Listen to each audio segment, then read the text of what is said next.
Everyone, मैं हूं आपके साथ वैशाली और आप देख रहे हैं इंडिया न्यूज का digital platform India news entertainment. और आज इंडिया न्यूज एंटरटेनमेंट की टीम आपको जिस शख्सियत से मिलवा रही है वो पहचान की मोहताज नहीं है, वो कॉमेडी के बादशाह कहे जाते हैं। और जब जब वो स्क्रीन पर आते हैं या कुछ भी वो दो शब्द बोल जाते हैं तो माहौल एकदम हल्का फुल्का हो जाता है और खुशनुमा माहौल हो जाता है। जी हाँ, मैं आपको भारत के एक ऐसे कॉमेडियन से मिला रही हूँ जिनका सेंस ऑफ ह्यूमर तो कमाल का है ही, बल्कि साथ ही साथ ये सामाजिक कामों में भी कभी पीछे नहीं हटते। जी हाँ, हम बात कर रहे हैं भारत के एक ऐसे वीर कॉमेडियन की जिनका नाम है सुनील पाल।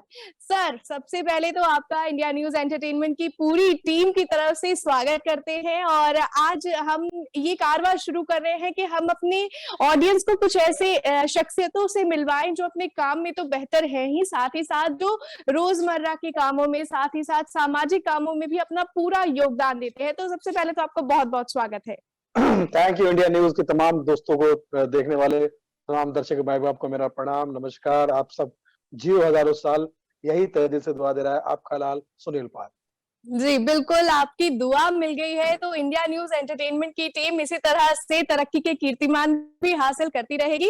तो सर, सबसे पहले क्वेश्चन मैं आपसे आपकी लाइफ जर्नी के बारे में ही जानना चाहूंगी। हम आगे भी और मुद्दों पे बात करेंगे, लेकिन सबसे पहले हमने कई इंटरव्यूज में देखा है कि आपका स्ट्रगल बॉलीवुड में बहुत मुश्किल रहा है।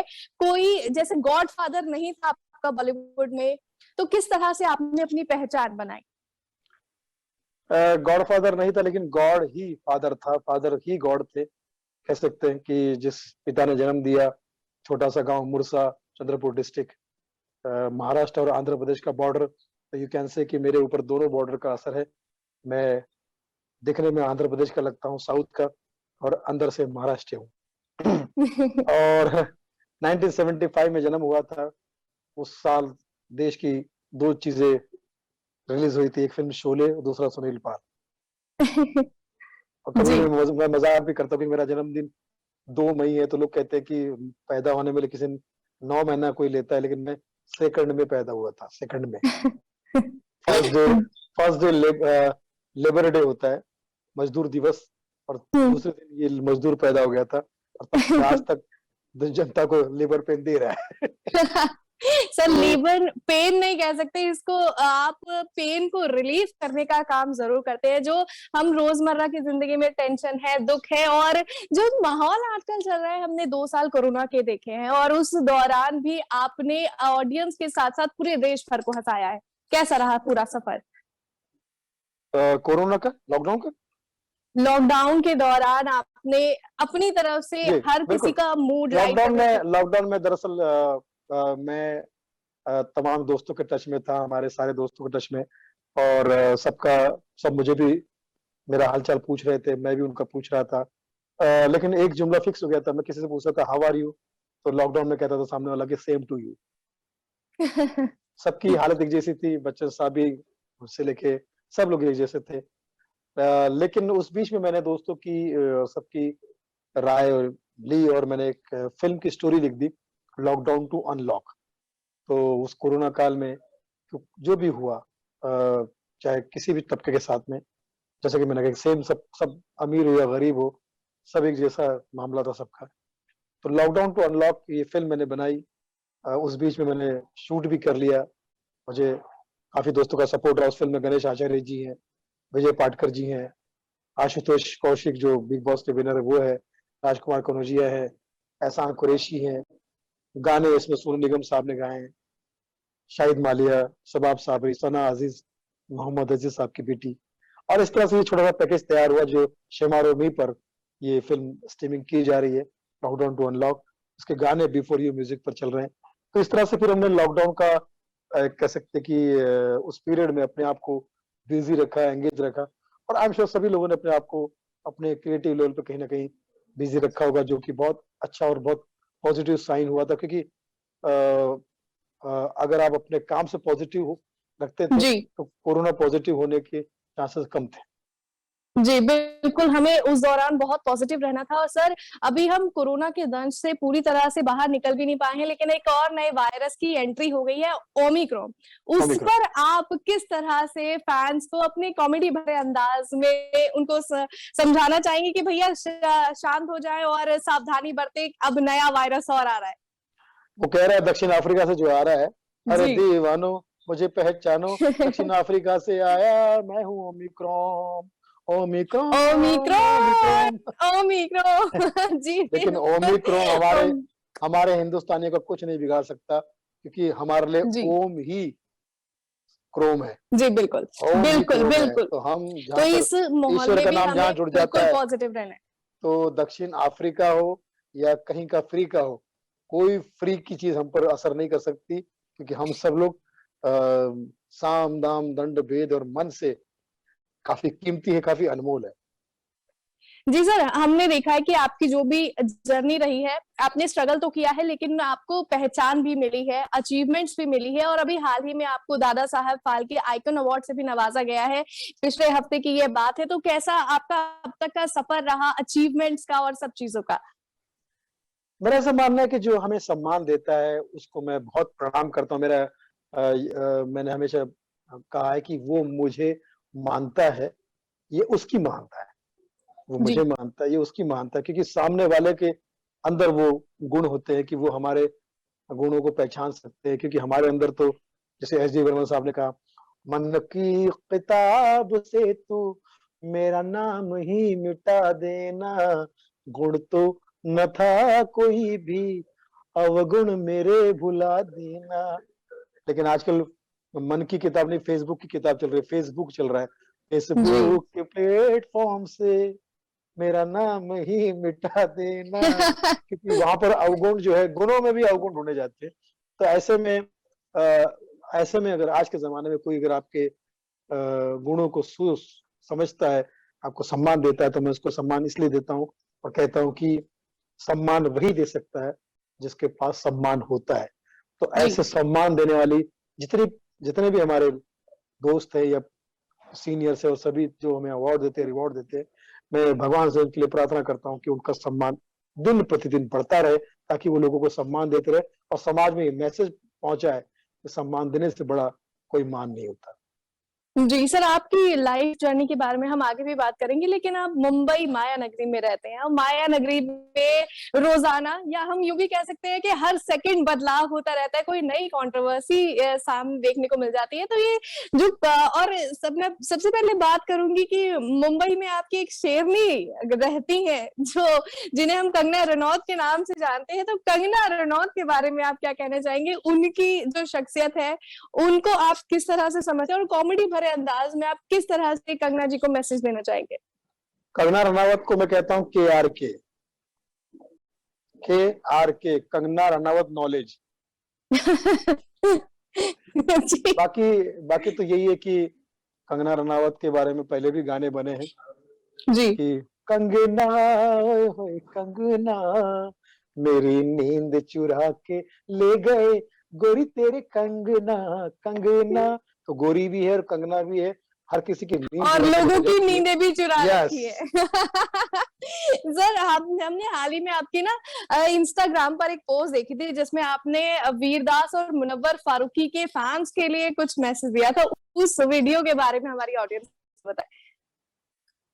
देखिए, मैं समझता हूँ कि ओल्ड इज गोल्ड। पुराने स्कूल के हम सब स्टूडेंट्स हैं। मेरे गुरु जिमी मोजेस जो जॉनी लीवर जी के छोटे भाई हैं, और जॉनी लीवर साहब जो हमारे कॉमेडी की यूनिवर्सिटी है, आपको तो पता है, उनको अलग परिचय की मोहताज नहीं है। जी, इन्होंने हमेशा मुझे ये सिखाया है कि स्टेज को आप अपना भगवान मानो, जब मंदिर मानो। जितने भी हॉल्स है ना, जितने भी ऑडिटोरियम है, सबको मंदिर कहते हैं। फला मंदिर, कला कला मंदिर, जो मंदिर कहा जाता है, कला मंदिर, जी, एक दो नाम मुझे याद नहीं आ रहे। मंदिर, मराठा मंदिर, ठीक है, ओके, मंदिर कहा जाता है, ठीक है। तो आप जब ऑडियंस के सामने जाते हैं, तो ऑडियंस आती है अपने परिवार के साथ, इसलिए कि परिवार को एक अच्छा माहौल दे सके, खिलखिला सके, अच्छा दृश्य दिखा सके, अच्छी बात, कुछ भी एक अच्छा माहौल उनको मिलना चाहिए। उनके सामने जो परफॉर्म करने वाला उन्हें गालियां देगा, हम्म। बिलो द बेल्ट वाली बातें करेगा, गिरी हुई जी। नीच बातें करेगा, तो उन ऑडियंस की बद्दुआ मिलेगी, प्रॉब्लम होगा। वही जी। इनके साथ में हो रहा है। इन्होंने क्या जी। किया है, शुरू शुरू में तो एक छोटे से बरामदे में यूट्यूब में वीडियो बना के डाल दिया। 20-25 लोग बैठे रहते हैं और वो भी 18-20 साल के बच्चे, जिनको कुछ नहीं पता, बेचारे वो हंसते हैं, वो उनको बेवकूफ बना के वीडियो बना के आपने डाल दिया। लेकिन अब सब हम्म। समाज में आ रहे हो आप, तो समाज में आ रहे तो समझ में नहीं आ रहे, क्योंकि जी। समाज में जो वही आता है जो समझ में आता है। अब जी समाज में आ बिल्कुल। रहे हो तो वहां पर क्या हो रहा है, लोग आपके शो बंद करवा रहे हैं, कैंसिल करवा रहे हैं।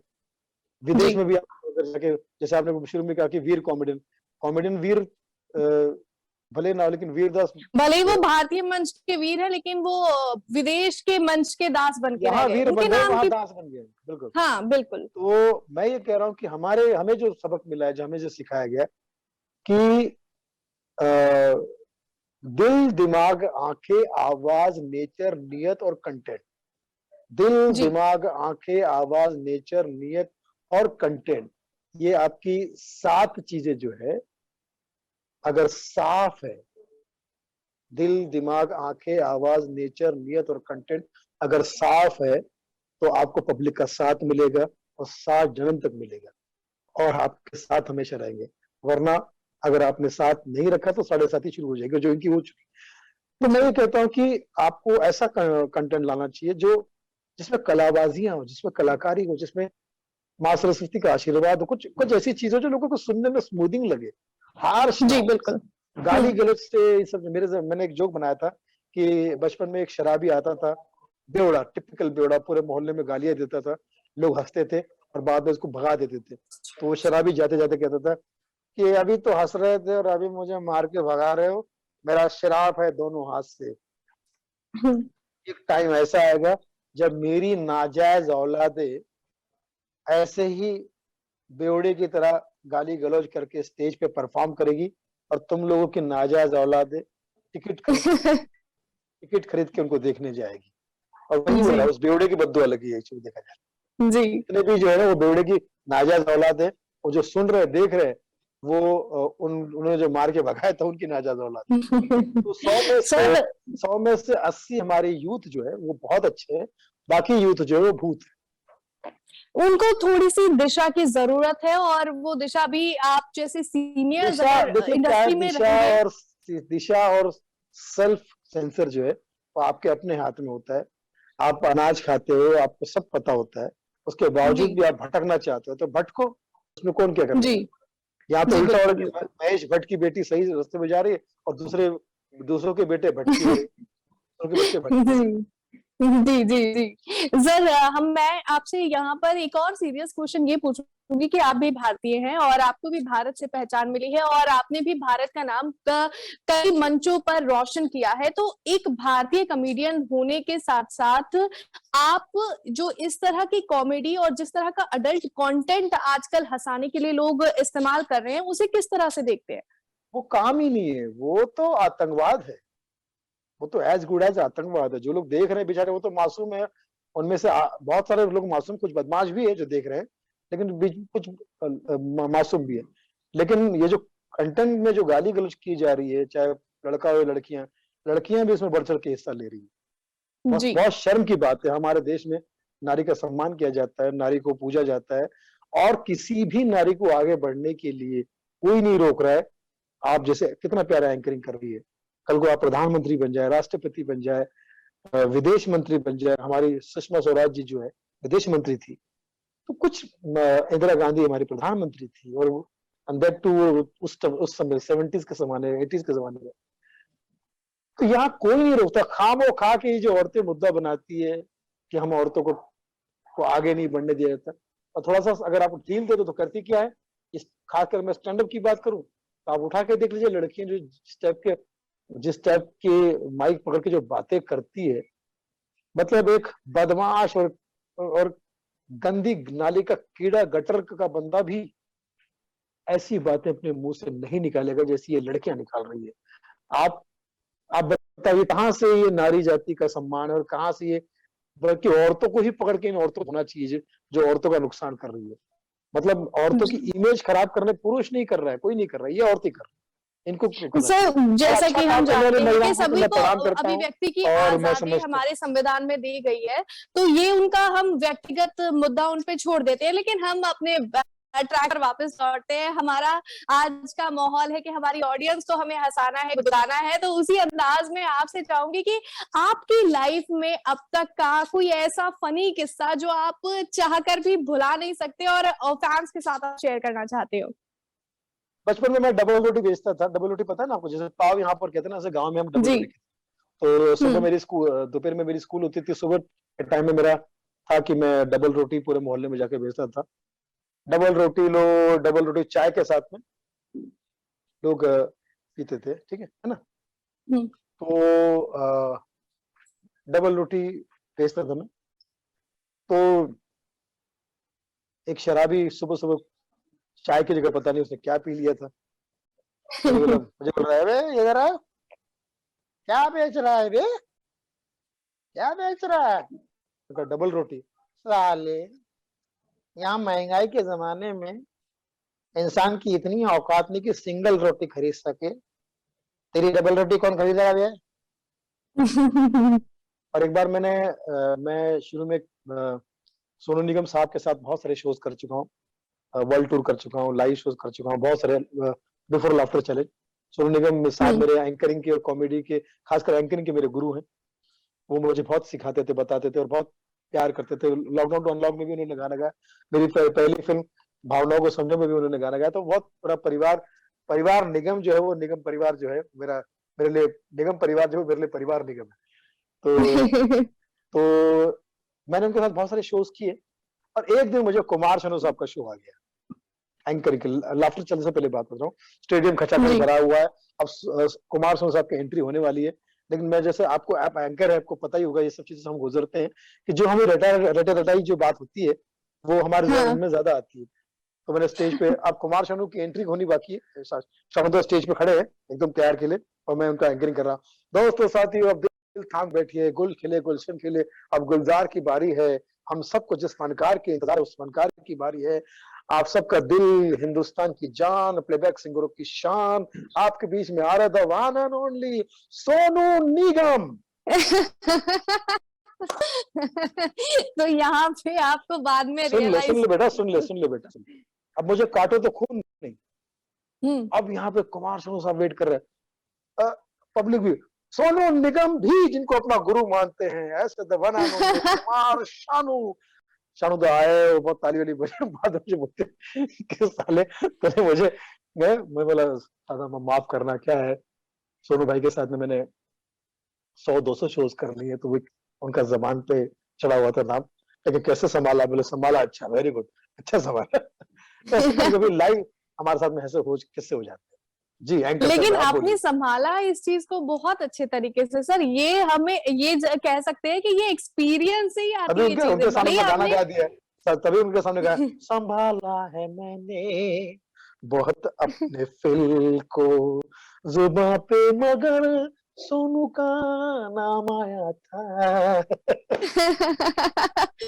सर ये हम जानते हैं कि आप बहुत अच्छे कॉमेडियन तो है, लेकिन उससे भी ज्यादा अच्छे आप सिंगर भी हैं। तो हमारी ऑडियंस के लिए अगर आप अपना कोई मेरा ऐसा फेवरेट मानना है दो कि लाइनें। दिल से, मेरा ऐसा मानना है कि दिल से सिख, ईसाई, हिंदू और मोमेडियन बनिए। दिल से सिख, ईसाई, हिंदू और मोमेडियन बनिए, जो हर तबके को पसंद आए और हंसाए, ऐसा कॉमेडियन बनिए। जी। हाँ, तो क्या कह रहे थे, हंसाने के लिए? हंसाने के साथ साथ थोड़ा गुनगुनाने के लिए भी सर। गुनगुनाने के हमने लिए, ठीक है। शुरू से तो देख रहे हैं हम मैं इंटरव्यू। ऐसा, मैं ऐसा कर देता हूँ कि दोनों चीजें मिक्स हो जाए। हाँ। आजकल आपको पता है कि कॉकटेल का जमाना है सर। रिमिक्स का जमाना, करेक्ट, रिमिक्स का जमाना है।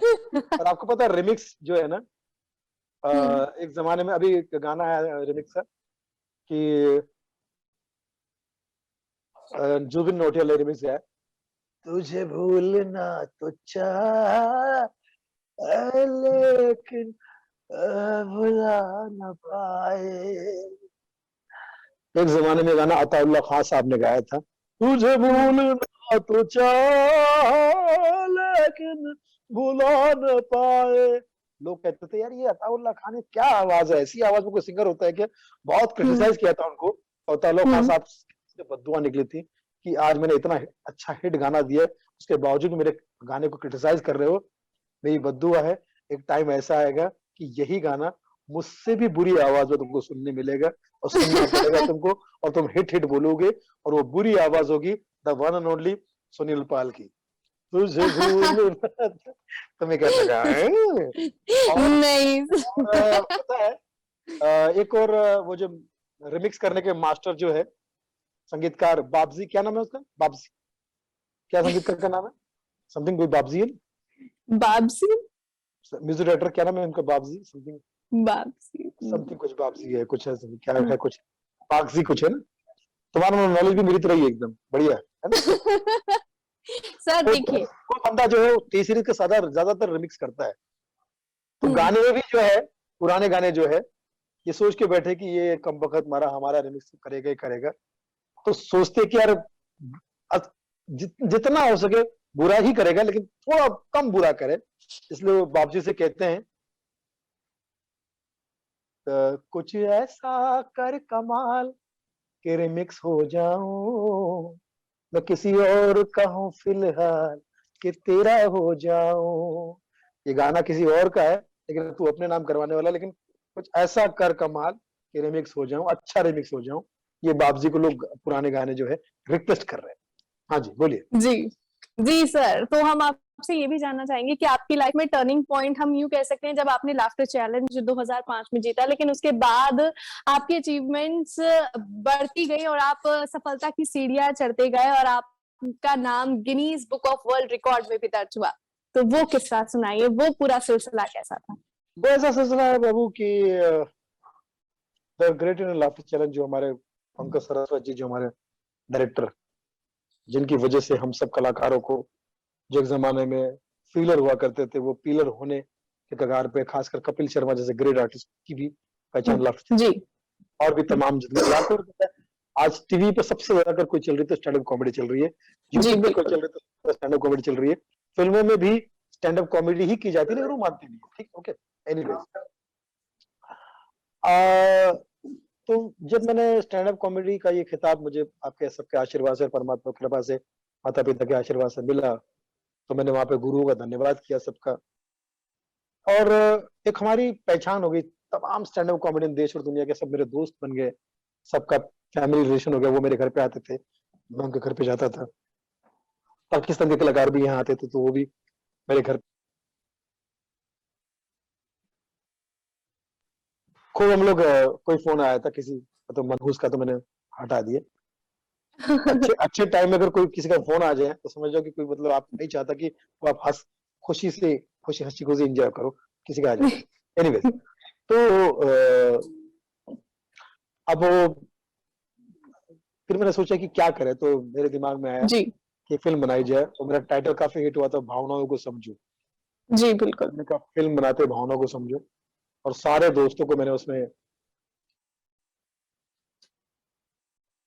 कोई आपको बहुत याद कर रहा है सर? आज बहुत याद कर रहा है, क्या करे अभी।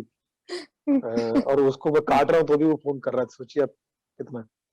तो वो फिल्म बनाई, और उसमें राइट फ्रॉम जॉनी भाई टू कपिल शर्मा, सारे धुरंधर उसमें 52 स्टैंड अप कॉमेडियन है। आप वो फिल्म जरूर देखिएगा। उसके बाद फिर मैंने मनी जी। बैक गारंटी बनाई, उसने वाले वीक बॉस बनाई, और अब बनाई है लॉकडाउन टू अनलॉक। अब फिल्म बना रहा हूँ ट्रोल नाका। ये ट्रोल करने वाले जितने भी ट्रोल। जी। लौंडे लफाड़े है ना, ये मैंने ये देखा है सर, आपकी जर्नी में जितनी भी ये फिल्मों का सफर आपने शुरू किया है, तो वो कुछ ऐसे समाज के मुद्दे हैं जो हर कोई उठाता नहीं है, लेकिन आप उसे उठा रहे हैं। थैंक गॉड, आपने इस बात, ये बहुत अच्छी बात कही आपने। ये जी। मैं चाहता हूँ कि दुनिया भी ये बात को समझे कि भैया मैं दुनिया के सारे अच्छे मुद्दे निकाल कर उस पर कॉमेडी फिल्म बनाकर दुनिया को दिखाता हूँ। दुनिया भी मुझे अप्रिशिएट करे, और अच्छी चीज बनाना चाहता हूँ।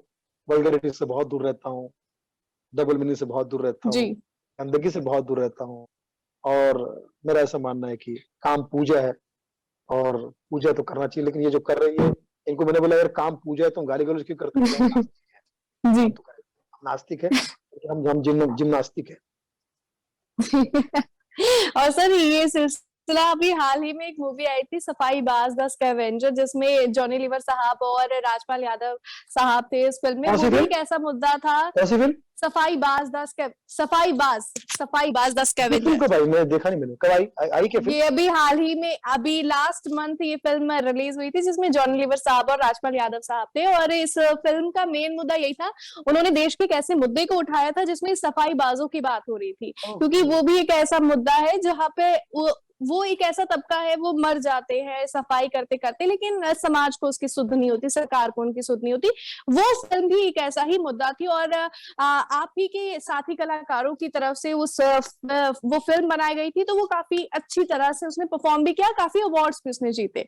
जी, बहुत अच्छी बात, बहुत खुशी की बात है। जॉनी भाई को तो खैर और राजपाल यादव साहब को, दोनों ही। जॉनी भाई तो खैर हमारे लिए, वो जिस बिल्डिंग में रहते जॉनी भाई, उनका नाम, उस बिल्डिंग का नाम है ऑक्सफोर्ड टावर। Oxford tower. तो मैं कई बार लोगों को बोलता कि मैं ऑक्सफोर्ड यूनिवर्सिटी का स्टूडेंट हूँ। एंड राजपाल यादव साहब के साथ बहुत काम करने का मौका मिला। अभी उनके साथ एक फिल्म आ रही है सुपर जासूस। राजपाल यादव और मैं दोनों, हम लोग सुपर जासूस बने हुए हैं। दो जासूस टाइप की फिल्म है, आपको पसंद आएगी। जी बिल्कुल सर। और आने वाले आप किन किन नई चीजों में हमें नजर आने वाले हैं? आप फिल्म में बाबू, तो बनाते हैं साथ मेरे में। यूट्यूब पर एक लॉल करके चैनल है, उस पर मैं अभी मेरे बहुत सारे कॉमेडी प्रोग्राम आ रहे हैं। मेरा खुद का यूट्यूब चैनल है सुनील पाल ऑफिशियल, सुनील पाल कॉमेडियन मेरे पेज है। और फिल्में तो बहुत सारी आ ही रही है, जैसे सुपर जासूस बताया, फैमिली 420 बताइए। टेलीविजन पे भी बहुत सारी बातें चल रही है। और सबसे अच्छी बात यह कि मेरा भी एक 5वीं फिल्म का होम प्रोडक्शन चल रहा है, ट्रोल नाका। ये फिल्म मैं बनाने जा रहा हूँ, जो समाज में जितने भी जो ट्रोल करने वाले हैं, ठीक है, उनको मैं, जी टाइटल मैंने सोचा एक तो ट्रोल नाका या तो क्राइम ट्रोल, तो दोनों में से कोई एक करूंगा। और जो भी आएगा, ट्रोल करने वालों पे कितना तंज कर सकते, आज वो हम पे तंज कसते, उन पर कितना तंज कसा जा सकता है, और उन पे कितना बोला जा सकता है। इस पे ये फिल्म है, ट्रोल नाका या क्राइम ट्रोल, जो भी बने। जी, बहुत बहुत शुक्रिया सर, आपने हमें हमें हमें समय दिया। लेकिन आपसे अंत में गुजारिश यही है कि आप भी इंडिया न्यूज एंटरटेनमेंट की टीम को अपनी शुभकामनाएं दे दें, क्योंकि ये अब इस मुकाम पर पहुंच जाए कि जहां हम और अच्छे से परफॉर्म कर सके, साथ ही साथ हम आपके साथी कलाकारों के साथ भी ऐसी गुफ्तगू करते रहे। इंडिया न्यूज एंटरटेनमेंट के तमाम दर्शकों से बस यही कहूंगा कि आप सब जियो हजारों साल, रहो हमेशा खुशहाल, दुआओं से रहो माला माल, हंसते रहिए, हंसाते रहिए, कामयाबी के हर मुकाम पे अपना घर बसाते रहिए। और जितना हो सके देश के लिए अच्छा और साफ सुथरा काम कीजिए।